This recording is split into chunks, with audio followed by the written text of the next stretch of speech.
Bom dia, boa tarde, boa noite, a hora que você estiver assistindo essa aula. Meu nome é Jefferson, sou professor de História e estou com vocês aí na História do Brasil, nos preparando para o Enem. Galera, na aula de hoje nós vamos dar seguimento ao conteúdo da República Oligárquica e vamos finalizá-lo. Na próxima aula nós vamos fazer resolução de questões e vou disponibilizar para vocês um mapa conceitual para aí depois iniciarmos a Era Vargas, ok? Essa é a terceira aula sobre a República Oligárquica, a quarta sobre a República Velha, onde nós estamos aprofundando aí as discussões sobre esse período muito importante que cai muito no Enem também, ok? Hoje nós iremos estudar vários movimentos sociais que acontecem no ambiente urbano da República Oligárquica, né, nos centros urbanos, e também vamos entender a crise da política do café com leite, ok? Vamos dar seguimento aos nossos estudos. Então vamos lá. Então, gente, para a gente entrar e entender um pouco o contexto urbano, principalmente do Rio de Janeiro, do início do século XX, a gente vai voltar um pouco para o finalzinho do século XIX, nessa transição aí Império e República, lembrando sempre que os processos históricos eles não têm uma ruptura às vezes abrupta, né? Então, às vezes pode haver um pensamento, eu não sei se é o seu, de que o Brasil era uma coisa no Império, quando proclama a República, muda tudo. Não é assim. Os processos eles são lentos.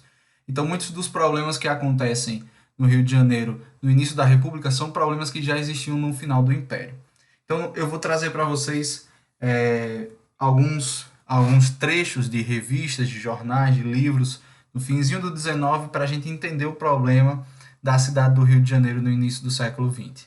Então, diz aqui o jornal Ilustrado para a Família, de 1893, ele diz o seguinte: está resolvido a acabar de uma vez por todas com uns tantos abusos inveterados que são a vergonha dos nossos costumes e a decretar medidas há muito tempo reclamadas pelo público. Entre estas, a benemérita demolição que já se fez de uns pardieiros que transformavam a rua do Machado Coelho num escandaloso funil. Nós estamos falando, gente, de uma política de reformulação urbana que vai acontecer no Rio de Janeiro e que é muito interessante, gente. Não é uma coisa pontual. Nós estamos falando aqui do finzinho do século XIX e o texto já diz que já aconteceu. Nós vamos ver isso no início do século XX e vamos ver isso, como nós já falamos lá do Morro do Santo Antônio, na aula passada, nós vamos ver isso até a década de 60 no Brasil, não é verdade? Então, essa política urbana onde eu desalojo determinado setor da população, da sociedade, para atender a interesses imobiliários, turísticos ou mesmo filosóficos e o que a gente vê aí de ideias de higienismo, de progresso que nós iremos ver aqui. Então, aqui ao lado a gente vê uma referência da revista Ilustrada, né? Uma cabeça de porco, que é o cortiço mais famoso e maior cortiço do Rio de Janeiro, com uma barata em cima, que era o nome do prefeito do Rio de Janeiro que mandou derrubar o cortiço cabeça de porco. Esse cortiço ele era conhecido como inderrubável, porque já tentaram derrubar eles várias vezes e não conseguiram. Mas a gente vê nesse texto como a opinião pública, digamos assim, eles já falavam daquilo como um estorvo, era necessário. A reclamação do público é que se tire aquilo. A demolição ela é benemérita, veja só, né? Que interessante. A Gazeta de Notícias, no mesmo ano, diz o seguinte: ah, parece incrível o que se observou nessa ocasião. Moradores de estalagem, habituados talvez à ameaça de medidas nunca levadas a efeito, só deixavam seus aposentos quando estes começavam a ser destelhados. Então, quem ali se achava pôde observar um espetáculo que não deixou de impressionar tristemente. Viu-se saírem daqueles quartos estreitos e infectos mulheres e homens que imploravam às autoridades os deixassem permanecer ali por mais 24 horas. Muitas destas mulheres e algumas crianças, banhadas em lágrimas, retiravam as suas camas, cadeiras e outros objetos de uso. Então aqui é um relato da derrubada, do momento onde essas pessoas são desalojadas do cortiço, da cabeça de porco, que esse cortiço ele seria demolido para a construção de um túnel, certo? Então é importante a ideia de progresso, o progresso da cidade, né? Os modais de transporte, e aí tem uma habitação de umas pessoas ali. Isso é uma discussão muito presente, né? A Copa do Mundo se discutiu isso, né? E é muito interessante como o direito civil à propriedade, nesse caso aqui, muitas vezes não é respeitado, né? Então, a propriedade dessas pessoas, o Estado passa por cima, né? Para garantir, digamos assim, um progresso, um bem comum, né? Que não pensa na maioria das pessoas como essas pessoas aqui, né? Seguindo, porque tem muito conteúdo, um trecho de O Cortiço fala: E naquela terra encharcada e fumegante, naquela umidade quente e lodosa, começou a minhocar e esfervilhar, a crescer um mundo, uma coisa viva, uma geração que parecia brotar espontânea ali mesmo, daquele lameiro, a multiplicar-se como larvas no esterco. Então, fim do século XIX, o Cortiço vai ser uma obra literária onde ele vai trazer no seu enredo a descrição do que era esse cortiço carioca nos centros do Rio de Janeiro no final do XIX e início do XX. Era um lugar insalubre, era um lugar realmente de condições sanitárias péssimas e que vai gerar a propagação de muitas doenças, né? O Rio de Janeiro era conhecido como a cidade da morte, sempre foi, né? Desde o do período joanino existem relatos de como a cidade era escura e fétida. Então, com o aumento da urbanização e com a concentração de pessoas na cidade, isso vai aumentar ainda mais. Mas agora, no final do século XIX, vai vir a ideia do higienismo, a ideia do progresso. Então, essa realidade urbana ela está contra essa ideia de progresso. Então, os prefeitos, o governador e o próprio presidente, porque o Rio de Janeiro era a capital do Brasil, eles vão trabalhar na modernização do Rio de Janeiro. E essas pessoas, elas são um empecilho. O que é que vamos fazer com essas pessoas? Vamos tirá-las daí. Para onde elas vão? Não sei. Mas nós sabemos, né? Vão para as encostas, vão para as periferias, vão para os morros, e aí aumenta o processo de favelização. Aqui nós temos uma imagem do cortiço da cabeça de porco, datada de 1880, no acervo do Museu do Amanhã. Estima-se que no auge habitaram nesse cortiço 2.000 pessoas. Então imagine as condições de vida, né, dessas pessoas nesse ambiente, né, e como isso gerava nas autoridades e na elite meio que um asco, né? Essa região da cabeça do porco era uma região portuária, e o porto nesse contexto ele é muito importante porque ele é a entrada da cidade, ele é a entrada do país, né? Então é necessário, digamos assim, embelezar aquilo, né? A gente vê muito isso também, o caminho do aeroporto, né? As rotas turísticas. Se a gente pensar aqui em Natal, né? A ponte Newton Navarro, ela foi construída para turista, né? Então, essa preocupação do que quem chega a ver, né? Essa maquiagem, digamos assim, ela está presente nisso, né? É esse transmitir a ideia de um país civilizado, de um país que ruma ao progresso. E aí a gente vai chegar no momento da nossa história, né, que vai ser conhecido como o Bota Abaixo, né? O prefeito, então prefeito da cidade do Rio de Janeiro, chama Pereira Passos, ele vai iniciar um processo sistemático de reforma urbana, e nesse processo sistemático ele vai começar a demolir uma série de cortiços de imóveis da região central do Rio de Janeiro para ampliar as ruas, construir bulevares e dar ares civilizatórios à cidade do Rio de Janeiro. Aqui ao lado nós temos, né, uma charge, né, do jornal O Malho, de 1904, que mostra o que seria a inauguração da Avenida Central, hoje Avenida Rio Branco, e vocês percebem que a locomotiva do governo passa em frente a destroços, né? Então, é justamente esse progresso, essa locomotiva, essa estrada nova, essa avenida larga que é construída a partir da destruição de várias habitações, na moradia de muitas pessoas. Então, esse processo de reformulação urbana ele não surge do nada, certo, gente? É, estamos passando na Europa, o final do 19, é esse momento que fica conhecido como Belle Époque, ou Belle Époque, que é um período de grande efervescência cultural, de grandes descobertas científicas e de grande otimismo filosófico. Né?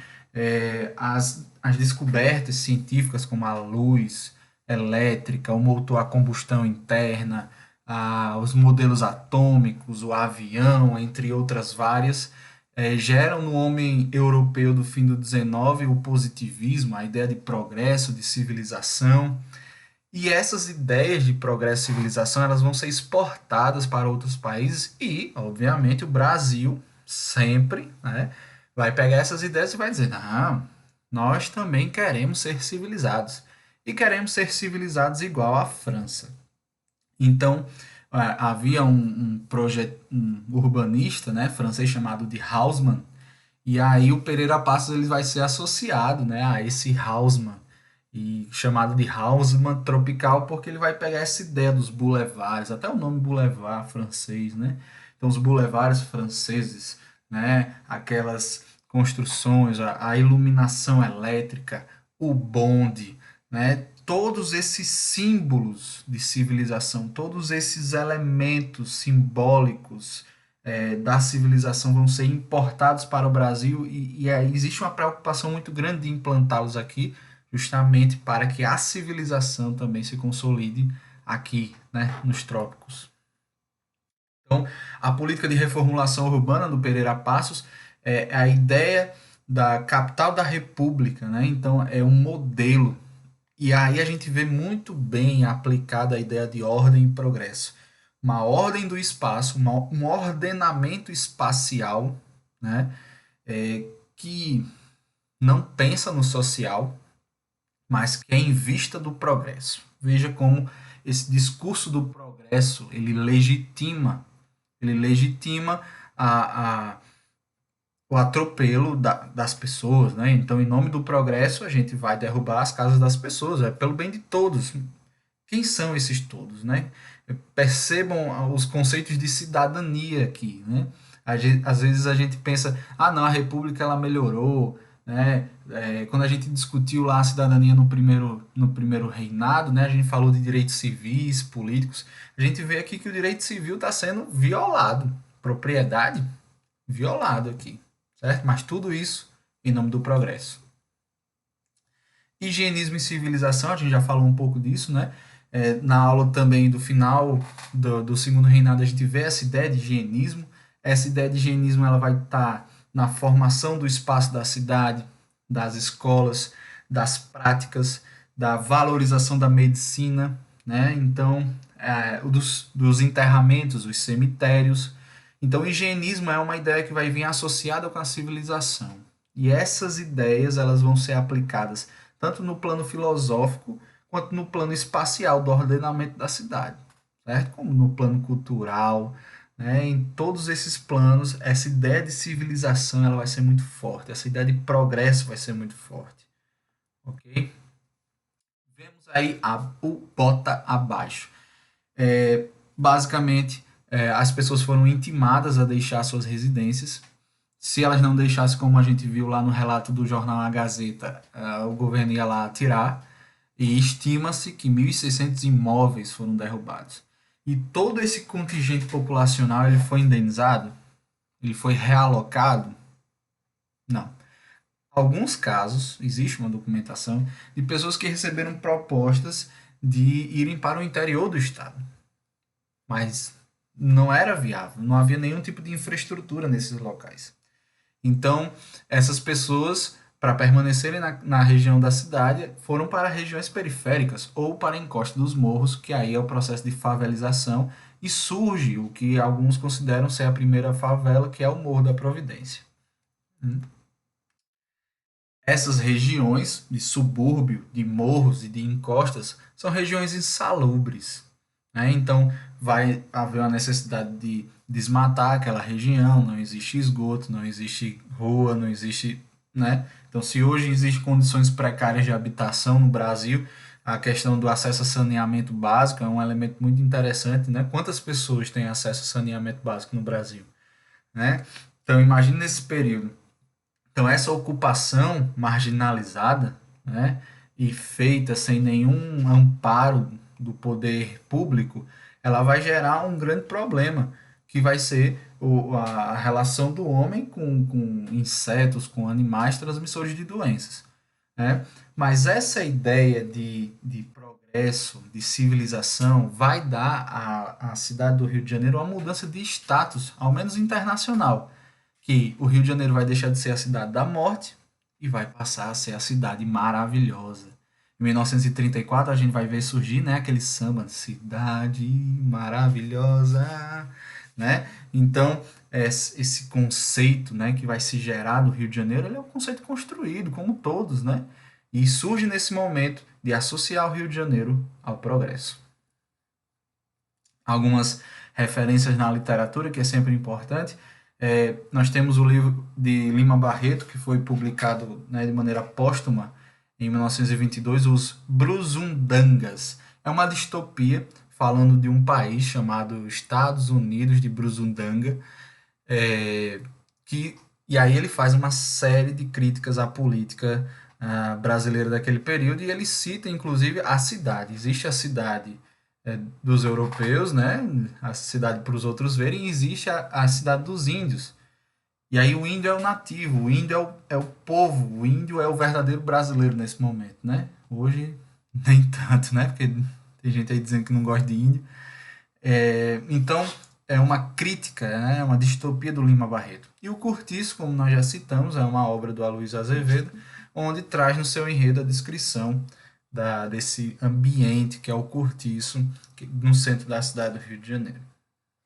Vamos seguindo. Então, algumas imagens aqui bem interessantes desse processo do bota abaixo, né? Aqui na foto do centro nós temos uma imagem de uma demolição, né? Do lado direito nós temos o Jornal do Século, a manchete: Pereira Passos manda demolir o Rio Colonial. E à esquerda nós temos aí o produto. Vejam que beleza, né? A atual Avenida Rio Branco, né? Com os prédios, as fachadas, né? Com arquitetura neoclássica. Parece a França, olha, parece o Palácio de Buckingham na Inglaterra. Então veja que chique, veja que moderno, que evoluído. Então, quando a gente olha para um produto desse e desconsidera tudo o que aconteceu para chegar aí, né, parece muito bacana.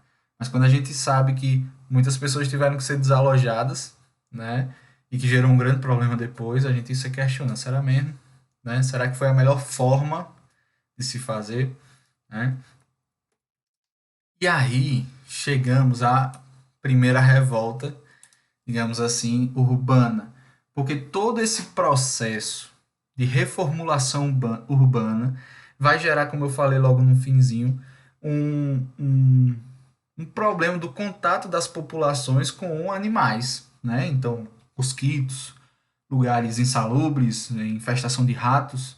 Então, o Rio de Janeiro ele vai ser uma cidade com uma série de surtos, né? As habitações, né? Agora em lugares insalubres, mais insalubres do que os cortiços, e nos cortiços também tinham surtos, né? Então, vai haver uma série de surtos agora de peste bubônica e de febre amarela. Nesses surtos, surge uma figura muito interessante, o Oswaldo Cruz. Oswaldo Cruz, um médico brasileiro notório, reconhecido internacionalmente, um dos responsáveis, né, se não o maior responsável pela invenção da vacina. Nós vivemos hoje num contexto onde todos nós estamos pedindo a Deus que ilumine a mente dos cientistas para criar uma vacina, não é verdade? E tivemos aí o nosso brasileiro, né, que inventou essa forma de imunização, né, que é a vacina, e ele atuou como orientador do governo brasileiro no controle dos surtos de peste bubônica, dos ratos, né, e da febre amarela. Existem muitas histórias cômicas desse controle dessas pestes, né? Só para pontuar, a peste bubônica, por exemplo, o governo ele instituiu que se você pegasse um rato, você ganhava uma certa quantia lá, vamos colocar aqui 50 centavos, certo? A cada rato apreendido e dado para os órgãos do governo para matar, você ganharia uma certa quantia. O que aconteceu? Pegaram duas pessoas no Rio de Janeiro que estavam criando ratos, né? Então eles não caçavam ratos, eles criavam ratos, né?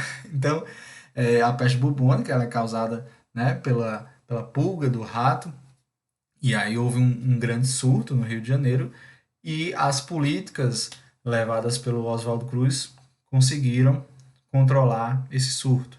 Posteriormente, a febre amarela também. Ele conseguiu controlar o surto da febre amarela. Então, quando surge o surto da varíola, Oswaldo Cruz tem um grande prestígio junto ao governo. E a varíola ela precisava de uma vacinação. E começa uma campanha de vacinação. A vacinação ela tem um aspecto cultural problemático, porque tinha que levantar a manga, né, do ombro, e essa região da mulher, no costume da época, né, era uma região muito íntima, então muitos homens não aceitavam que as suas mulheres levantassem e mostrassem o seu ombro para homens estranhos. Outra questão é que quem aplicava a vacina muitas vezes eram pessoas da polícia, então imagine a polícia subindo o morro do Rio de Janeiro, né? Complicado, né? Para aplicar uma vacina. Então eles deveriam chegar de uma maneira muito educada, com certeza. Só que não. Então muitas pessoas elas se negam. E fora, gente, que existe todo um problema que esse governo nos expulsou, derrubou a nossa casa, nos mandou para cá, agora tá querendo injetar um negócio na gente. Eles estão querendo nos matar. Então começa a haver esses boatos, né, de que essa vacina na verdade era uma esterilização, era para matar as pessoas, né, e as pessoas acreditam nisso. E aí se negam a vacina. E aí Oswaldo Cruz ele vai pressionar, né, o governo para aprovar uma lei da vacina obrigatória. Se você não tomasse essa vacina, você teria uma série de direitos negados, né? Então, para concurso, para tirar algum documento, uma série de serviços públicos você não teria mais acesso se você não tivesse uma carteirinha de vacina, né? Isso vai gerar um grande problema, porque a população já não queria e agora vai ser obrigada. Então vira caso de polícia. Entra aqui também um papel da imprensa na chamada vulgarização da ciência.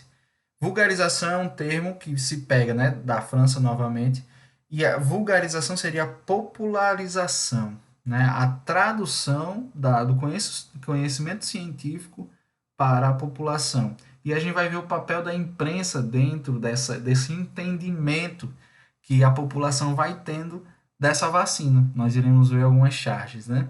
É, Nesse contexto também de grande satisfação popular, um grupo político contrário ao presidente Rodrigues Alves vai tentar se aproveitar da insatisfação popular e vai também preparar um golpe militar, né? E a gente vê já desde esse momento, o iniciozinho da República, militares e civis, né? Nesse problema aí, quem é que fica no poder e tal, né? Uma coisa que ficou lá no passado. É, e aí, por trás da insatisfação popular, por trás de todos os aspectos culturais, dos valores das pessoas, existe também uma intenção política de um golpe de Estado. Vai começar uma rebelião popular. As pessoas vão formar barricadas no meio da rua. As pessoas vão se armar com pau, pedra, panela, faca normal, né? armas rústicas e vão resistir ao exército e à polícia, né? Vão ser 6 dias de quebradeira, 30 pessoas mortas, e chega um momento, depois de 6 dias de uma confusão generalizada no Rio de Janeiro, o governo recua e revoga a lei. A revolta ela vai se diluindo e o governo vai prender e exilar várias pessoas que se envolveram nesse conflito, principalmente os militares que orquestraram a tentativa de golpe contra o governo. Estima-se de que quase 1.000 pessoas foram detidas e quase 500 pessoas foram mandadas para o exílio. Aonde? No Acre. Eita, meu irmão, o castigo do cara era ir para o Acre, né? Então, a revolta da vacina ela é um produto da insatisfação das pessoas por causa das reformas urbanas, uma dificuldade do diálogo do governo com as pessoas, um não conhecimento da necessidade da vacina, uma série de aspectos morais e culturais que estão envolvidos e que eclode numa, digamos assim, numa briga generalizada, né? Lima Barreto, sobre a revolta da vacina, ele fala: o motim não tem fisionomia, não tem forma, é improvisado. Propaga-se, espalha-se, mas não se liga. O grupo que opera aqui não tem ligação alguma com o que tiroteia acolá. São independentes, não há um chefe geral, nem um plano estabelecido. Percebam como era uma revolta difusa.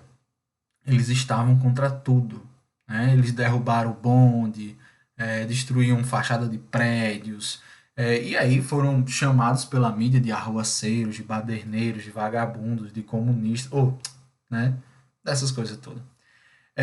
A gente vai ver algumas charges e a figuração do Oswaldo Cruz, né? Algumas vezes como herói, como aqui, né? Aquele que destrói as pragas, veja ele né? O remédio nas mãos e as doenças atrás, olhando para ele meio assustado, né?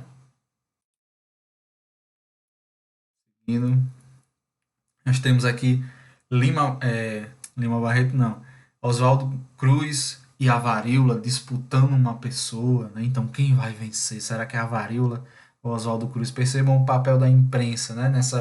Nessa informação das pessoas. Vejam aqui um anúncio, né, de viagem. Viagem direto para a Argentina, sem passar pelos perigosos focos de epidemias do Brasil. Vejam como era temerário, né, passar pelo Brasil, né? Era muito perigoso porque era conhecido como a cidade das mortes dos estrangeiros. Essa charge que dizia: palavra de honra, seu aquele. No primeiro que puser a mão no braço de minha mulher, eu ponho-lhe o pé na cara. Uma charge de 1904. Então, o aspecto moral, certo? Tocar na mulher, levantar a blusa da mulher, mostrar o ombro, aplicar-lhe uma injeção. É uma invasão de privacidade, é uma violência, né? Aqui outra charge, né? O espeto obrigatório, uma crítica à lei de obrigatoriedade da vacina, como também uma agressão, e aí entra a questão da liberdade, né? Se tem gente que hoje não quer usar máscara, né? Tinha gente na época que não queria se vacinar. Aqui uma imagem de uma barricada, né? Feita por populares na revolta da vacina. E aqui uma notícia da Gazeta de Notícias, né? A revolta dos alunos militares, o fato da tentativa de se orquestrar um golpe militar contra o Rodrigues Alves. Seguindo, gente, nós vamos para a nossa segunda revolta, a revolta da Chibata. A revolta da Chibata ela é muito interessante, gente, porque ela marca permanências da escravidão. É uma revolta racial. Tem um fundo no preconceito racial. O que acontece? A revista Ilustração Brasileira, de 1910, veja como eles descrevem a revolta da Chibata.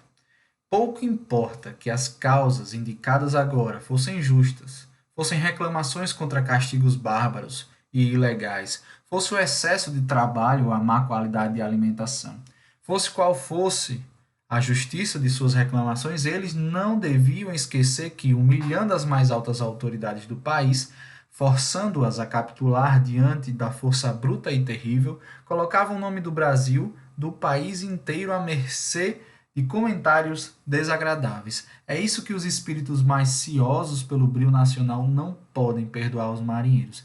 Então veja como a imprensa da época está dizendo que não importa se eles eram castigados, não importa que eles ganhavam menos, não importa que eles eram é, submetidos a condições subhumanas, não importa que eles não tinham nenhuma alimentação digna, não importa.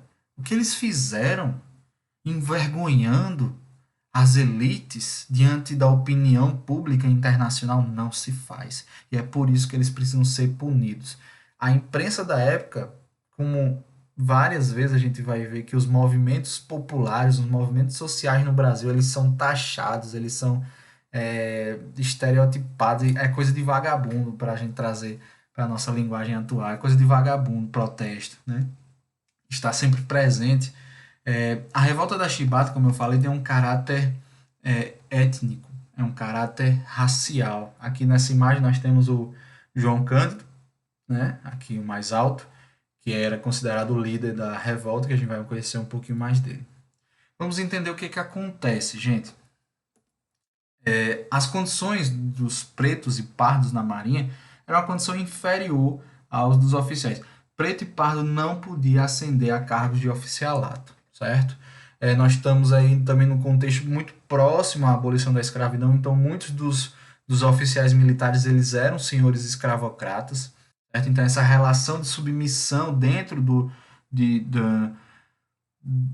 uma estrutura militar ela é muito mais forte, né? E ela permanece com muito mais força do que em outros momentos, em outros círculos sociais, né? O exército, por exemplo, por causa da Guerra do Paraguai, vai ter, digamos assim, uma relação mais miscigenada, né? A Marinha ela sempre foi uma força legalista, né? Então a Marinha era o orgulho da, do Império, né? Então a gente vai ver muita permanência nas relações sociais e hierárquicas, né? Com aspectos étnicos na Marinha. Então esses pretos e pardos eles não tinham condições de ascensão, eles eram maltratados, eles podiam ser punidos fisicamente, uma falta grave chegava a 25 chibatadas, né? Uma falta leve você poderia ser preso a pão e água durante 3 dias. Então vejam as condições, né? Era muito ruim.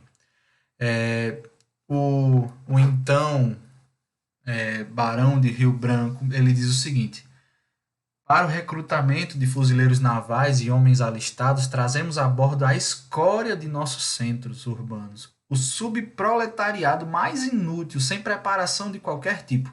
Ex-escravos e filhos de escravos compõem as tripulações de nossos navios, a maioria deles de pele escura ou de mulatos escuros. Veja, na fala do Barão do Rio Branco, né, o aspecto racial dessas relações, né?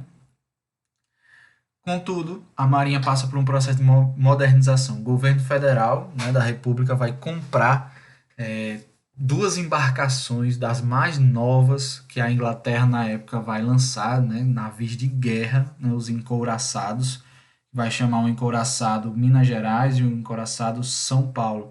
Entretanto, essa modernização ela não passa para as questões de relação, né? Então, os pretos e pardos vão permanecer, a modernização é só técnica, só nos instrumentos, nas relações ela não acontece.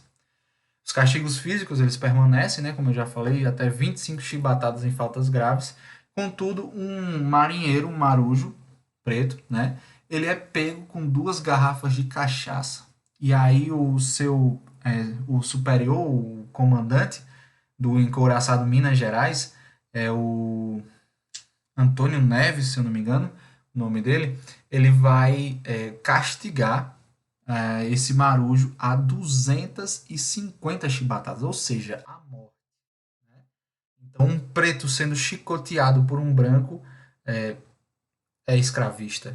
Né? Então, ele é condenado à morte e por causa dessa condenação, digamos assim, os marujos vão se revoltar e vão tomar o encouraçado, o Neves ele vai ser morto, e aí eles vão dominar essas embarcações, vão manobrar essas embarcações com grande destreza. Existem vários relatos dos jornais da época que eles faziam manobras com muita destreza, né? Voltaram seus canhões para o Rio de Janeiro e disseram: se vocês não aceitarem as nossas condições, nós iremos bombardear o Rio de Janeiro. Eles de fato acabam bombardeando e existe aí uma questão da opinião pública. Eles acertam a fachada de um prédio e ferem uma criança. Os jornalistas da época não queriam outra coisa, como a gente viu no slide anterior. Então nada justifica o que eles estavam fazendo para a opinião pública na época, né? Nesse manifesto dos Marujos, né, lido pelo João Cândido, conhecido como Almirante Negro, eles vão exigir aumento dos salários, fim dos castigos físicos, melhoria na alimentação, possibilidade de ascensão na carreira militar e anistia. Eles só queriam mais dignidade, né? Serem tratados igualmente. O governo vai aceitar, né? Os marujos, né? O João Cândido vai entregar o comando da embarcação novamente à Marinha, aos oficiais. Mas 2 dias depois, o então presidente Hermes da Fonseca ele vai baixar um decreto em que a Marinha pode expulsar todas as pessoas que ela considerarem não gratas. E aí, obviamente, que todos esses revoltosos eles vão ser presos, né? E o João Cândido vai ser preso, depois ele vai ser levado para um manicômio. Depois, quando ele sai do manicômio, ele é expulso da Marinha, ele fica desempregado. João Cândido vai morrer em 1963, pobre, sem nenhum tipo de indenização, como um pescador, na mesma Baía de Guanabara, em que ele comandou um encouraçado de guerra com uma habilidade jamais vista antes. Certo? Aqui a gente vê algumas imagens, né? E como sim, aqui na imagem anterior a gente tem a capa, né, da revista Ilustração, mostra os revoltosos, que eles sempre tratam como revoltosos, né? Vejam a forma da embarcação imponente, seus canhões. E aqui a bolinha em cima, a gente tem o Neves, né? O capitão que era torturador, né? Que chicoteava os seus marujos, mas que foi relatado aqui como vítima, né? Uma vítima do motim dos rebeldes, né? E que foi assassinado. Aqui a gente tem a descrição dos chefes da esquadra sublevada. O João Cândido é este aqui, o último, né? Mais altivo, né? Encara a foto com o seu rosto elevado. E aqui nós temos, né, o tenente Álvaro Alberto da Mota e Silva, que foi ferido a bordo do encouraçado Minas Gerais, lutando corajosamente com os marinheiros sublevados. Então veja, né? A imprensa ela traz esse ranço, né? Esse ranço racista, né? Esse ranço escravista, a gente percebe, né, na fala. Enquanto a descrição dos sublevados, né, dos revoltosos, o marinheiro João Cândido, que comandou Minas Gerais e serviu de almirante a toda a esquadra revoltada. Né? O João Cândido ficou conhecido como o Almirante Negro. Né? Seguindo, pessoal, estou indo rápido porque é muito conteúdo, para não ficar uma aula muito extensa, beleza? Mas qualquer coisa, estou à disposição, vocês sabem, ou dar uma voltadinha no vídeo, ou entre em contato comigo, tá certo? Vamos entrar agora para uma alçada mais cultural. Vai haver um movimento no Brasil, na década de 20, chamado movimento modernista, interessantíssimo, né? Oswald de Andrade, em 1912, quando ele volta da Europa, ele diz: estamos atrasados 50 anos em cultura, chafurdando em pleno parnasianismo. Com certeza vocês já estudaram em literatura o parnasianismo como aquele movimento literário em que as pessoas estavam mais preocupadas na forma, né? A poesia, ela seria um trabalho austero, né? Onde o poeta ele é um ladrilhador. E aí o Oswald de Andrade ele vai dizer: a gente tá atrasado, chafurdando nesse negócio enquanto a Europa já saiu disso há um tempão. Então, o que vai acontecer nesse movimento? Existe uma crise do padrão estético, do paradigma estético no final do século XIX. O Brasil era um mero importador, né, da cultura. Para a elite brasileira, não sairia nada de bom daqui. Tudo era importado. Tudo que era bom era importada, e isso em vários aspectos: a dança, a roupa, a comida, os objetos, a estrutura da cidade, a, as pessoas, né, na escola, as escolas de gente rica ensinavam francês, latim, grego, né? Então era sempre um elemento de distinção social. Todos esses elementos eram de distinção social e era uma mera cópia, digamos assim. Óbvio que vários sociólogos vão trabalhar isso e vão discordar, mas essa cultura de elite, né, era quanto mais fidedigna a Europa, melhor, né? Isso vai entrar em crise e aí esse movimento modernista ele vai propor um rompimento com essa colonização cultural, principalmente da França, né? A principal crítica é que nós seríamos aí uma colônia cultural da França. A gente vai ver principalmente influências, né, de movimentos vanguardistas da Europa. A gente vai ver o Oswald de Andrade, ele vai ser influenciado pelo futurismo italiano na literatura, e a Tarsila do Amaral, é, acho que a Tarsila do Amaral, ela vai ser influenciada pelo impressionismo, o movimento das artes plásticas. Ou é a Anitta Malfatti, gente, agora me escapou, certo? Vai ser influenciada pelo impressionismo, né? Aquele movimento das pinceladas rápidas, o Claude Monet, né? A enchente de Paris, então todas essas referências aí que vocês com certeza já conhecem, né? Então eles propõem a partir dessa novidade, dessa vanguarda europeia, um olhar para o Brasil diferente. Então, se nem a Europa tá mais desse jeito, né?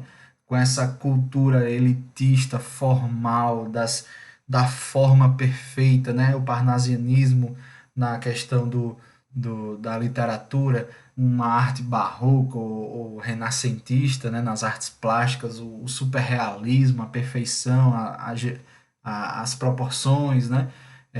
Se nem na Europa a gente tá vendo isso, por que, que o Brasil a gente precisa ficar preso a isso? E por que, que a gente só copia o que está na Europa? Por que, que a gente não cria algo novo? E aí vai surgir um movimento chamado Semana de Arte Moderna de 22, que vai acontecer no Teatro Municipal de São Paulo, né? E que vai ser um marco, né? Na época, ele não vai ter digamos assim, esse impacto que nós hoje sempre estudamos ele. Mas ele vai marcar um momento onde, a partir dele, vão surgir vários movimentos que vão propor uma cultura brasileira. A gente vai entender um pouco disso. Obviamente que esse movimento modernista ele vai conhecer várias resistências, né? Então, vão haver várias críticas e um dos mais famosos é um artigo publicado pelo Monteiro Lobato que ele chama de Paranoia ou Mistificação. Então, ele vai analisar as produções artísticas, né, desses modernistas, né, e vai esculhambar, né, com eles. Para a gente ter uma ideia, um trecho, né, que ele fala sobre a Anitta Malfatti, né, ele diz: a única diferença das telas de Anitta, daquelas feitas nos manicômios como terapia, é que a dos loucos é arte sincera. Isso aí é o mais leve, certo? Ele vai dizer que são devaneios, é algo diabólico, né? Sempre trazendo capeta para deslegitimar as pessoas, né? Então, o Monteiro Lobato, ele, nesse artigo, ele representa uma grande crítica da elite. A gente vai ver, por exemplo, o Heitor Villa-Lobos, né? Que vai ser da música, né? Um maestro, né? Digamos assim, que ele vai introduzir instrumentos musicais indígenas, afrodescendentes, e a galera vai olhar: o quê? Tambor? Chocalho? Como assim? Essa coisa de selvagem, né? Lembrando do positivismo, né? Não, a gente quer as coisas civilizadas, né? Flauta, aquela lira, né? Não essas coisas de povos primitivos, né? E aí a gente vai ver alguns movimentos que vão surgir a partir desse movimento modernista, certo? E isso é muito interessante. Nós vamos ter o movimento Pau-Brasil, que é um movimento nativista, ou seja, de valorização do original, do brasileiro, certo? Então é um movimento, digamos assim, valoriza o Brasil, né? Tem raízes patrióticas, nacionalistas, mas a gente vai ver que é um nacionalismo aberto, certo? propõe a redescoberta do mundo e do Brasil, né? Esse original, esse local com cosmopolita, né? E ele vai dizer que é uma poesia brasileira de exportação, assim como o pau-brasil foi exportado. Por isso que é movimento pau-brasil, certo? É um movimento nacionalista de valorização do original do brasileiro, mas é um movimento aberto, contrário do movimento verde-amarelismo, que propõe uma cultura genuinamente brasileira, né? Valorização que é uma valorização em detrimento do que é externo, né? E aí surge, né, o racismo, digamos assim, né? E aí a gente vai ver, por exemplo, que um dos nomes desse movimento verde e amarelismo é o Plínio Salgado, que vai ser o principal nome depois da aliança do integralismo brasileiro, né? Então, de orientação fascista. Lembrando que a gente está na década de 20, gente, período entre guerras. Lá na Europa, a gente está vendo aí o fascismo italiano se consolidar, então as influências aqui no Brasil estão chegando e a galera está se encantando, certo? E temos o movimento antropofágico, que tem influência do movimento pau-brasil, mas que propõe deglutir elementos da cultura do outro externo e do outro interno, ou seja, ter contato com outras culturas, sejam europeias ou estadunidenses, ou indígenas, afrodescendentes, imigrantes como um todo, e pegar aquilo que é positivo e criar algo genuinamente brasileiro, algo, né, produzido por nós, né, brasileiros. Esse movimento antropofágico vai emitir um manifesto e ele é muito representado por essa obra, né, que está aqui à nossa direita, que é o Abapuru. Eu tinha colocado aqui, mas não apareceu a referência, da Tarsila do Amaral, e que ela, muitos dizem que é a obra-prima, né, que representa bem a ideia do antropofagismo, né, do antropofagismo.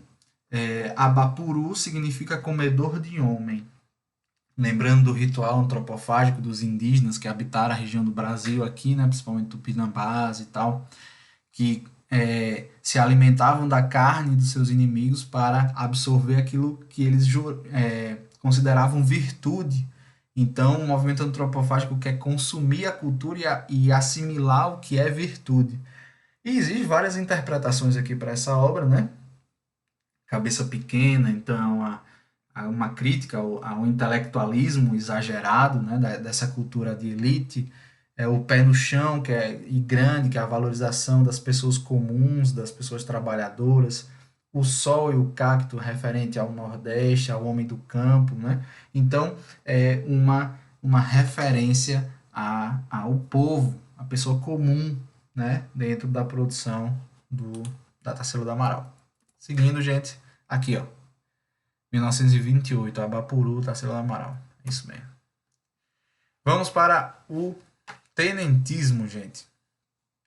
Tenentismo é aquela velha e boa nova política. Nós falamos um pouco do tenentismo quando falamos da reação republicana, acredito que na aula passada, certo? Vamos retomar um pouquinho, mas vocês já devem lembrar. O tenentismo ele surge nesse contexto da reação republicana.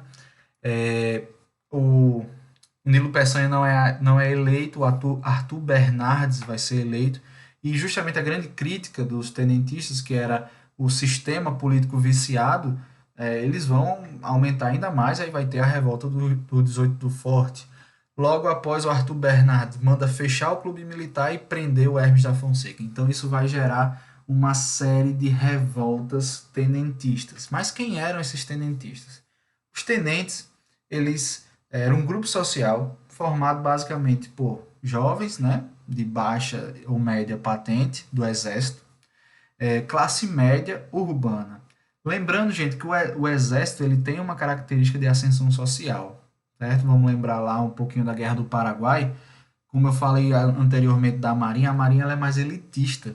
O exército não. O exército ele permite a ascensão de um grupo social, né, a ideia do positivismo, a dedicação aos estudos. Então a gente vai ver surgir aí um grupo social, que são esses jovens militares, né, que tem umas ideias políticas diferentes, né, para a época, pelo menos. Eu não sei se eram tão diferentes assim. Mas a sua pauta principal era a moralização da administração pública. A sua acusação principal era a corrupção, o sistema eleitoral corrupto, viciado. Errados não estavam. E dentro das suas pautas principais, nessa ideia de moralização da administração pública, estava o voto secreto, ou seja, o fim do voto aberto, chamado de voto de cabresto, né?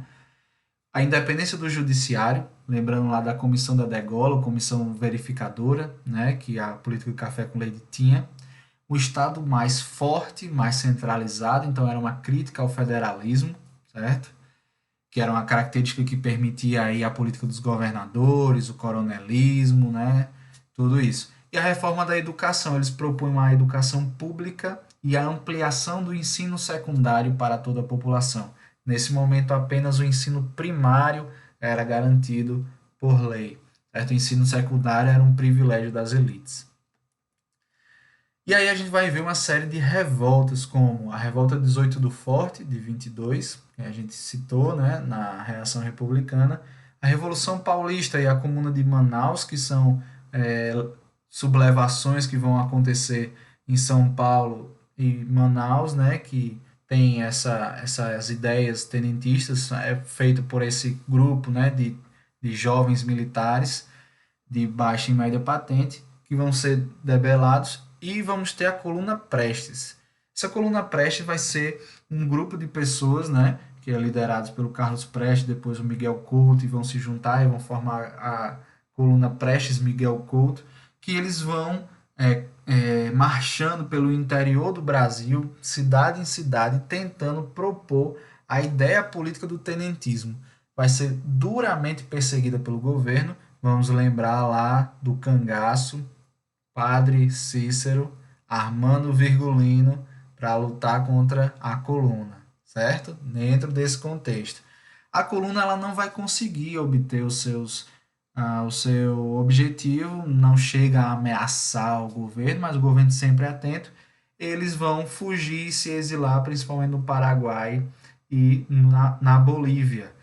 O seu principal líder, né, o Carlos Prestes, depois que ele se exila, ele vai ter contato com ideias marxistas e depois ele vai voltar para o Brasil, né? Vai ser um dos principais nomes da Aliança Nacional Libertadora e das ideias do comunismo no Brasil, vai casar com Olga Benário, e aí a gente vai conhecer essa história mais na frente. Aí a figura, o mapa da coluna Prestes, né? Eles caminharam 25 mil quilômetros, eles passaram por 12 estados, então foi uma senhora campanha, durou 2 anos, mas não conseguiu nada, né? E aí chegamos à crise da República Oligárquica, gente. Então, a gente percebe que todo esse processo histórico, ele formava um caldo social, político extremamente explosivo, extremamente instável. E aí surge essa frase emblemática que é atribuída ao Antônio Carlos de Andrada, então governador do estado de Minas Gerais. Ele diz: façamos a revolução antes que o povo a faça. As coisas estavam mudando, né? A gente vai ver os fatores que estavam mudando. As coisas estavam mudando e mudando muito. Então, um determinado grupo, que ainda faz parte dessa elite, quer conduzir o processo revolucionário. Lembremos do processo da independência do Brasil, né? Disse que Dom João VI disse, né? Faça você a independência do Brasil, porque você é meu filho e há de me respeitar. Não deixe que o Brasil caia na mão de um aventureiro. Então a gente vê que, historicamente, os processos revolucionários do Brasil eles são extremamente conservadores. Por isso que vocês vão ver livros de história que tratam 1930 como uma revolução, mas mudou o quê? A gente vai discutir isso na próxima aula, quando a gente for falar da Era Vargas, mas prefiro golpe de 1930. Se foi bom, aí a gente pode ver, mas é golpe, tá? Então, o Brasil passava por essas grandes transformações políticas, sociais, culturais e econômicas, tais quais o crash de 29 e a crise do café. Quando a Bolsa de Valores de Nova York quebra, os Estados Unidos eram o nosso maior comprador de café. Então eles vão parar essa compra. E o Brasil vai entrar numa profunda crise econômica. E os barões do café vão entrar numa profunda crise econômica. Isso vai gerar uma crise política da sucessão do então presidente Washington Luiz, que a gente vai ver já já. A gente viu em outra aula também que o processo de urbanização e industrialização fez surgir esse novo elemento social que é o trabalhador, o operário. Então esse operário ele vai começar a se organizar. Em 1917, com a Revolução Russa e a instauração do socialismo na Rússia, a formação da União Soviética, os operários e os anarquistas e os socialistas eles vão acreditar na possibilidade da revolução comunista, né, proposta por Marx.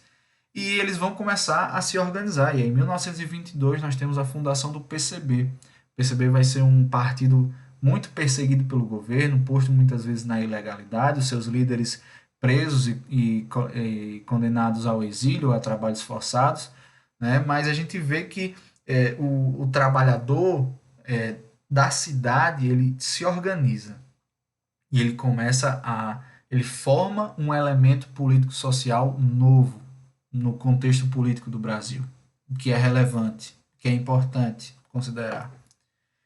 O tenentismo e a crise da política do café com leite, não, então essas ideias do tenentismo cada vez mais difundidas, né? Uma coluna indo pelo Brasil adentro, tentando destruir a estrutura do poder da política dos governadores, do coronelismo, né? E a ideia de modernização no Brasil, que aí vem do movimento modernista, da industrialização, né, da ideia de mudar o Brasil. Né? Tudo isso vai gerar um caldo que vai entrar em ebulição no processo da sucessão de Washington Luiz. Washington Luiz era presidente no Brasil, indicado pelo Partido Republicano Paulista, e de acordo com a política do café com leite, ele teria que indicar e apoiar um candidato do Partido Republicano Mineiro. Contudo, por causa da crise do café, principalmente, os setores da oligarquia paulista vão pressioná-lo para que ele apoie o Júlio Prestes. Não é uma novidade isso acontecer. Lembremos, né, das tensões, por exemplo, da reação republicana. Washington Luiz apoia um candidato do Partido Republicano Paulista, quebrando o acordo do café com leite, Júlio Prestes. Minas Gerais se associa a Paraíba e Rio Grande do Sul e forma uma coligação chamada Aliança Liberal, que lança Getúlio Vargas para presidente e o vice João Pessoa. A eleição vai acontecer, a máquina eleitoral está nas mãos desse grupo, principalmente do paulista. Júlio Prestes vai vencer nas urnas. A Aliança Liberal, principalmente liderada por Getúlio Vargas, vai montar uma ideia, um projeto de insurreição, vai iniciar esse projeto. Entretanto, existe um elemento que vai catalisar o apoio de vários grupos sociais a Getúlio Vargas e que vai ser fundamental para o sucesso do golpe de 30, que é o assassinato de João Pessoa. João Pessoa é assassinado por um motivo passional, pessoal, contudo, tanto a imprensa como esse grupo político vai se aproveitar disso, vai se aproveitar da comoção popular, várias pessoas vão para o velório de João Pessoa, existe uma comoção, né, da população, das pessoas, e vários grupos sociais vão encontrar nesse momento, vários grupos sociais descontentes com a política do café com leite, como os tenentistas principalmente, como as oligarquias dissidentes, né?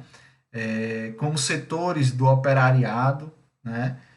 E da classe média urbana, vão ver nessa possibilidade, em Getúlio Vargas, esse catalisador dos interesses. E aí a gente vai ver dois generais vão depor o Washington Luiz, e aí Getúlio Vargas vai para o Rio de Janeiro e é empossado como presidente provisório, é instituído um governo provisório, existe uma junta governativa que depois passa o poder para Getúlio Vargas como um governo provisório, e aí marca o fim da República Oligárquica e o início da era Vargas. Beleza, galera? Pontualmente 1 hora. Então estudem, tamo junto. Tudo isso vai passar, vai dar tudo certo. Que Deus os abençoe e se cuidem. Valeu, até a próxima.